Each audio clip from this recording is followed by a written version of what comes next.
준비한 하나님 말씀은 사무엘하 24장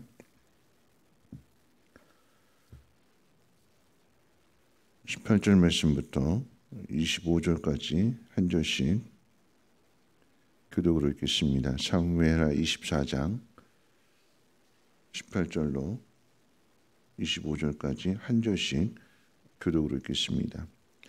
이날에 가시 다윗에게 이르러 그에게 아뢰되 올라가서 여부수 사람 아리우나의 타작 마당에서 여호와를 위하여 제단을 쌓으소서 하매 다윗이 여호와께서 명령하신 바 가세의 말대로 올라가니라.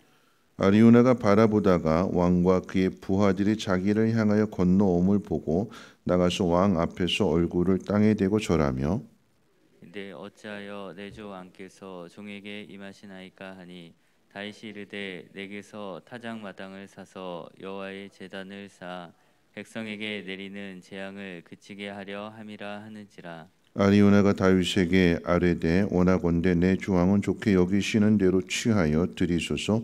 번제에 대하여는 소가 있고 뗄 나무에 대하여는 마당질하는 도구와 소의 멍에가 있나이다. 왕이여 아라우나가 이것을 다 왕께 드리나이다 하고 또 왕께 아뢰되 왕의 하나님 여호와께서 왕을 기쁘게 받으시기를 원하나이다. 왕이 아리우나에게 이르되 그렇지 아니하다. 내가 값을 주고 내게서 살이라 값 없이는 내 하나님 여호와께 번제를 드리지 아니하리라 하고 다윗은 은 50세겔로 타작 마당과 소를 사고 그곳에서 여호와를 위하여 제단을 쌓고 번제와 화목제를 드렸더니 이에 여호와께서 그 땅을 위한 기도를 들으심에 이스라엘에게 내리는 재앙이 그쳤더라. 아멘. 스피커가 이쪽만 나오고 이쪽은 안 나오는 것 같은데 체크를 좀 해주세요. 사무엘하 24장을 통해서 이제 다윗의 이야기가 끝나게 됩니다. 그런데 이 사무엘서의 저자는 사무엘하 23장을 통해서 다윗의 마지막 말과 어마무시한 이 다윗의 용사들의 이야기로 끝을 내지 않고 인구 조사를 하다가 하나님의 진노를 받은 그 내용을 사무엘 하의 맨 마지막 다윗 이야기의 맨 마지막에 위치시킵니다. 마지막에 듣는 이야기가 기억에 남는다면 처음에 나쁜 이야기를 하다가 마지막은 좋은 이야기로 마무리를 하는 것이 상식인데 사무엘서는 23장에서 가장 완벽하고 이상적인 다윗의 나라를 이야기한 다음에 그걸로 끝나지 않고 24장에서 다윗의 통치 기간 중에 있었던 하나님의 진노받은 이야기를 일부러 의도적으로 맨 뒤에 위치해서 이스라엘의 모든 죄를 고발하고 있습니다. 이스라엘의 모든 죄를 고발한다라고 하는 것은 그게 이제 다윗 그리고 요압 그리고 이스라엘의 죄를 이야기하는데 먼저 이제 다윗의 죄는 인구 조사를 한 것입니다. 그러니까 인구 조사를 하는 목적은 군사를 확인함과 동시에 세금을 걷어들이려고 하는 목적인 거죠. 그래서 군비를 준비하는. 그러니까 나라가 강한 나라냐 힘 있는 나라냐 하는 것은 세금을 많이 걷어들여서 많은 일들을 하게 될 때 그 나라가 강한 나라라고 생각하는 것처럼 그렇게 준비하겠다라고 하는 것입니다. 우리는 늘 내가 가진 힘이 얼마인지를 늘 확인하려고 합니다. 그 힘을 측정하는 것이 숫자이고요. 땅이 몇 평이 있는지, 아파트 평수가 몇 평인지, 연봉이 얼마고 월 매출이 얼마가 되는지, 오늘 수입을 뜻밖의 많이 벌어들이게 됐다면 계속해서 세보고 그러면서 뿌듯해하는 것이 인간의 본심입니다. 숫자를 늘려가는 것, 그리고 그 숫자를 통해서 안심하는 것, 여러분 그것이 인생의 목표가 되고 기준이 된다라고 하면 점점 숫자에 예민해지게 되는 것이고 숫자의 메인 삶을 살게 됩니다. 그 숫자가 유지가 되면 평안하고 그 숫자가 줄어들게 되면 불안해지는 것입니다. 이런 믿음이라고 하는 것은 숫자에 있지 않고 하나님 앞에 있습니다. 그런 의미에서 이제 앞선 23장 다윗의 그 용사들이 대조가 되는 거예요. 죽여야 될 대상들은 다 거인들이고 반면에 다윗의 그 부하들은 말은 용사라고 하지만 거인을 죽였기 때문에 용사가 되는 것이지 실질적으로 본다고 하면 그냥 평범한, 근데 그런 다윗의 부하들이 블레셋의 거인들을 죽이게 됩니다. 그러니까 전쟁은 사람의 능력에 있지 않고 하나님 앞에 있다라고 하는 것을 확인시켜주는 그런 내용이죠. 자, 요압의 죄가 무엇이냐라고 할 때에 요압의 죄는 오늘 본문보다는 같은 병행 본문이기도 한 역대상 21장 거기에서 이제 기록하고 있는데 이렇게 기록되어 있어요. 6절부터 7절에 보시면 요압이 왕의 명령을 마땅치 않게 여겨 레위와 베냐민 사람은 계수하지 아니하였더라. 하나님이 이를 악하게 여기사 이스라엘을 치심해. 그러니까 다윗이 어려움을 당할 때마다 옆에서 도와주는 사람이 요압이에요. 오늘 본문 상황 속에서도 인구 조사를 한다고 했을 때 그것을 요압이 말립니다. 왜 하려고 하십니까?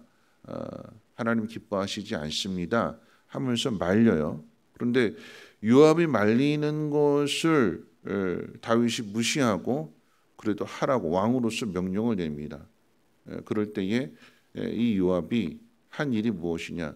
베냐민 지파 사람과 또 레위 사람은 계수하지 않았대요. 왜 안 했을까요? 다윗의 명령이 탐탁치 않은 거죠. 자기 생각과 다르게 자기 말을 좀 잘 들어주고 따라주면 좋은데 그렇지 않고 왕이 자기 말을 무시하게 되니까 대충 하는 것입니다. 그래서 하나님께서 그 모습을 악하게 여기셨다. 성경은 이렇게 기록하고 있습니다. 부하가 할 일은, 신하가 할 일은 순종이죠. 근데 자기 생각과 다르다고 해서 그 일을 대충 한다고 하면 여러분 그것은 하나님 보시기에 악한 것입니다. 그래서 하나님의 진노가 임한다라고 하는 것을 가르쳐 주죠. 자, 그리고 이제 그다음에 세 번째 마지막 이제 백성들의 죄가 되는데 오늘 24장 1절 말씀 가운데서 여호와께서 다시 이스라엘을 향하여 진노하셔 그들을 치시려고 다윗을 격동시켰다. 인구 조사를 한 것은 다윗의 죄가 되기도 하지만 그 가장 중요한 원인은 이스라엘 백성들 때문이다라고 하는 것을 성경이 가르쳐주고 있습니다. 그러니까 하나님께서 이스라엘을 치시는데 그 치시는 이유가 무엇이냐? 왜 치실까요?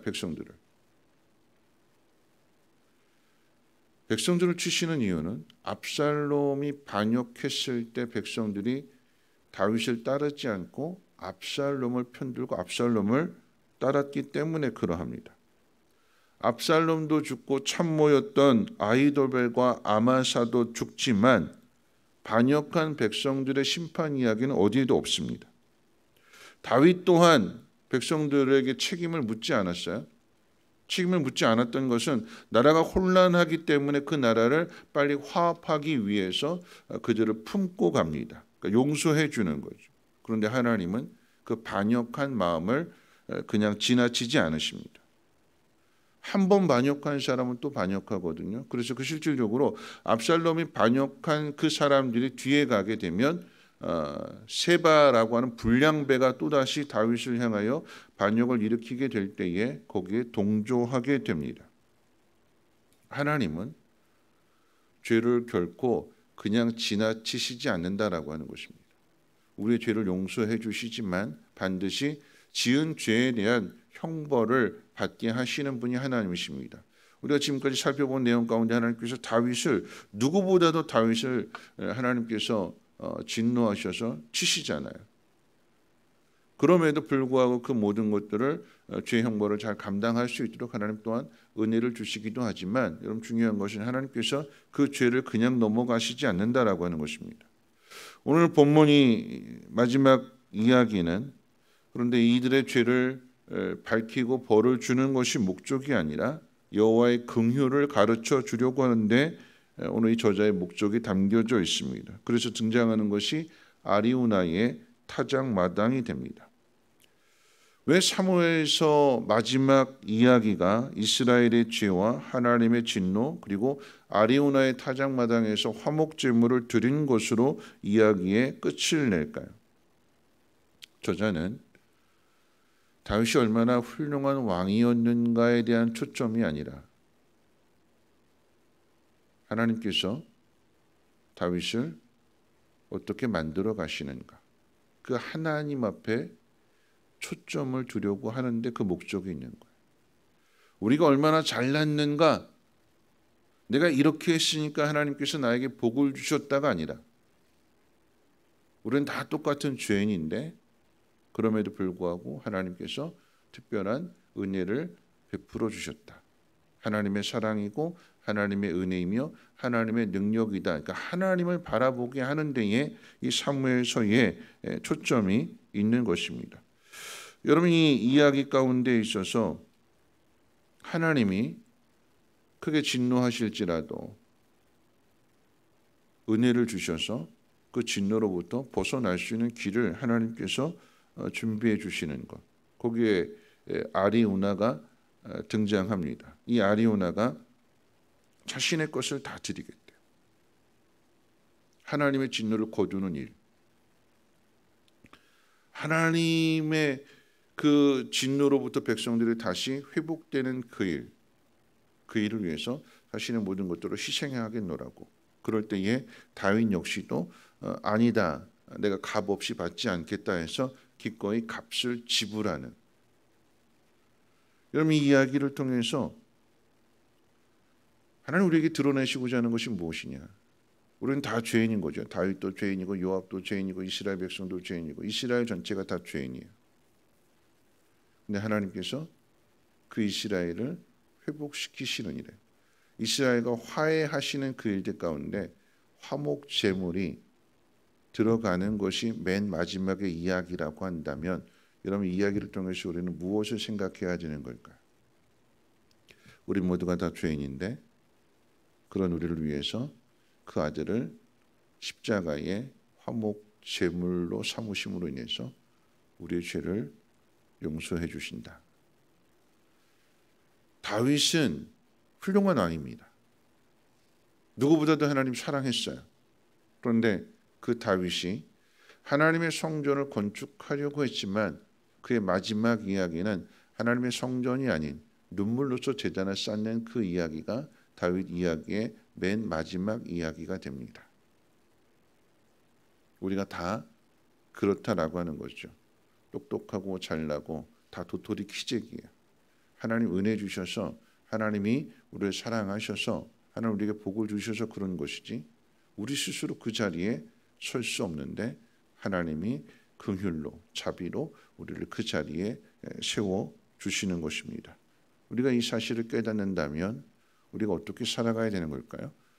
아리우나의 타작마당의 이야기가 맨 마지막에 이야기라고 한다면 화목 제물이 되어지는 그래서 화목하게 되는 하나가 되는 다시 하나님의 은혜 앞으로 돌아오게 되는 이 이야기가 맨 마지막의 이야기라고 한다면 우리는 어떻게 이 땅을 살아가야 될까요? 여러분 특별히 이태원 그 참사라고 하는 것 참사잖아요. 그런데 여러분 뉴스 보셔서 아시겠지만 그 구급대원이 자괴감을 느끼는 것이 무엇이냐면 이 구급대원들이 한 사람이라도 더 살리기 위해서 이렇게 인공호흡을 하고 있는데 심폐소생술을 하고 있는데 근데 그 옆에서는 무슨 일이 일어나는지도 모른 채 춤추고 떠들고 노래 부르고 이런 일들이 있더라라고 하는 거죠. 그러면서 자괴감을 느꼈대요. 아 이게 뭔가 이게 사람이라고 할 수 있을까? 한쪽에서는 한 사람이라도 살리기 위해서 애를 쓰는데 한쪽에서는 무슨 일이 일어나는지도 모른 채 떠들고 춤추고 마약하고. 여러분 벨기에에서 한 방송에서 실험을 했어요. 사람들의 마음이 어떤가를 실험하는 것 중에 하나가 뭐냐면 그 벨기에 한 할머니가 계단을 올라가는데 무거운 짐을 끌고 이제 올라가는 거예요. 근데 벨기에 사람들이 할머니가 이렇게 일부러 소리를 냈어요. 힘들다 하는 아유 하면서 그러면서 그 계단에 이 카트를 끌고 올라가는데 아무도 돌봐주지 않냐. 그리고 한 젊은이가 다가와서 도와드릴까요? 그러더니 한 두 계단 조금 올라가더니 그냥 가버리고 마는. 그러면서 방송을 통해서 그걸 지켜보면서 거기 있는 이 패널들이 통탄을 금치 못하는 거죠. 어떻게 사람들이 이럴 수 있을까? 어떻게 이렇게 마음들이 이렇게 메말랐을까? 어떻게 자기밖에 모를까? 그런데 그때 마침 한국 유학생 젊은이 하나가 할머니한테 오더니 할머니 짐을 들어드릴까요? 하더니 이 짐을 끝까지 다 올려드리고 어디로 가시는지요? 하면서는 그 짐을 끌고 계속해서 가더라라고 하는 거죠. 벨기에 사람도 아닌 한국 한 청년이 그렇게 했을 때에 나중에 이제 인터뷰를 하면서 물어봤어요. 어떻게 해서 그렇게 도와줄 수 있었는지 했더니 이 젊은 청년이 이야기합니다. 자기는 엄마 아빠가 이렇게 맞벌이 하면서 할머니 손에서 크게 됐는데, 그래서 이제 할머니에 대한 각별한 마음이 있는데 얼마 전에 할머니가 돌아가셔서 마음이 또 더군다나 지금 독일에 유학 가서 지금 이제 공부하고 있는 외로운 마음이었는데 할머니가 그 무거운 짐을 지고 가는 그 모습을 보게 되니까 자기 할머니 생각이 났다는 거예요. 그래서 할머니를 생각하는 마음으로 그냥 당연히 해야 할 일을 했을 뿐입니다 하면서 그 일을 했다라고 하는 거죠. 벨기에 사람들이 그 방송을 보면서 놀랬대요. 야, 우리는 뭔가?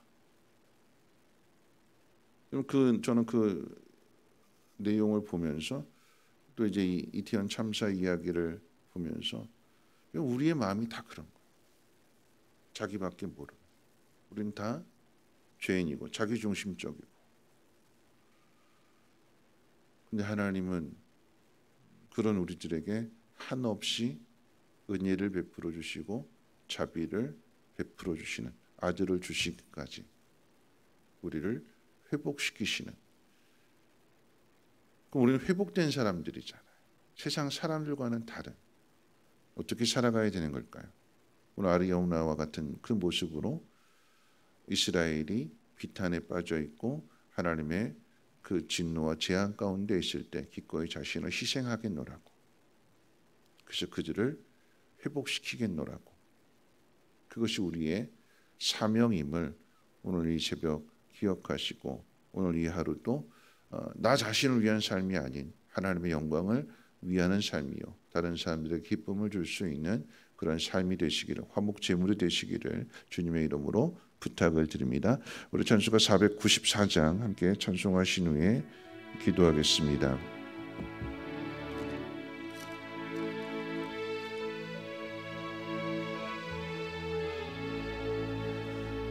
만세 반석 열리니 내가 들어갑니다.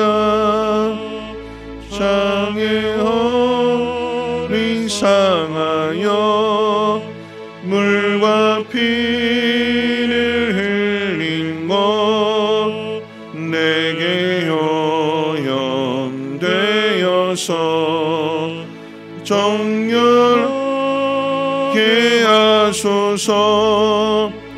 내가 공을 세우나 은혜가 없지 못하네. 쉼이 없이 힘쓰고 눈물 근심 많으나 구속 못할 죄인을 예수 홀로 속하네. 빈손 들고 앞에 가 십자가를 붙드네. 의가 없는 자라도 도와주심 바라고 생명샘에 나가니 나를 씻어주소서.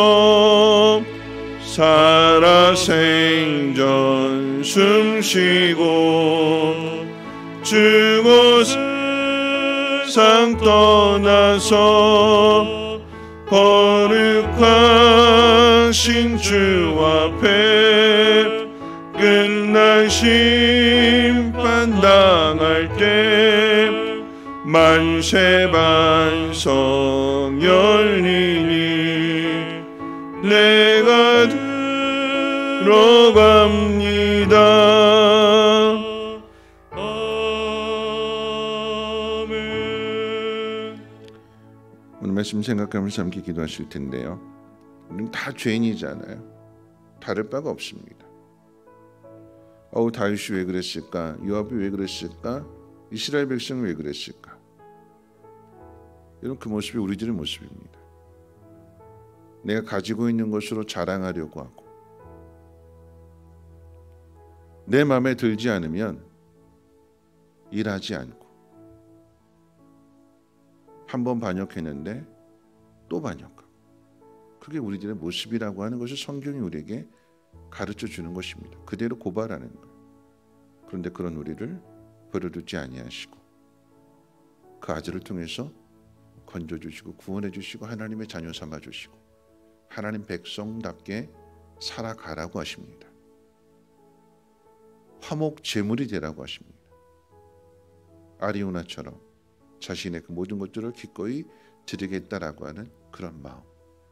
다윗 또한 자신의 죄를 깨닫고 값 없이 그냥 공짜로 받는 것이 아니라 거기에 값을 지불하는 희생을 하는 오늘 우리의 삶이 하나님 앞에서 세상에 대하여 화목 제물이 될 수 있는 그들을 하나님 앞으로 인도할 수 있는 그런 사명 감당하게 해달라고 우리 안에 하나님의 큰 사랑, 자비, 긍휼을 더하여 주셔서 긍휼히 여기고 은혜를 베풀 수 있는 복된 삶을 살아가게 해달라고 함께 통성으로 하나님 앞에 기도합니다.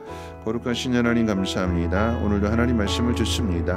하나님 겸손히 하나님 우리에게 가르쳐 주시는 그 말씀들을 마음 가운데 새기게 하여 주셔서 오늘도 자랑하지 않게 하시고 남을 무시하지 않게 하시고 거역하지 않게 하시며 순종할 수 있는 귀한 날 되게 도와주시옵소서.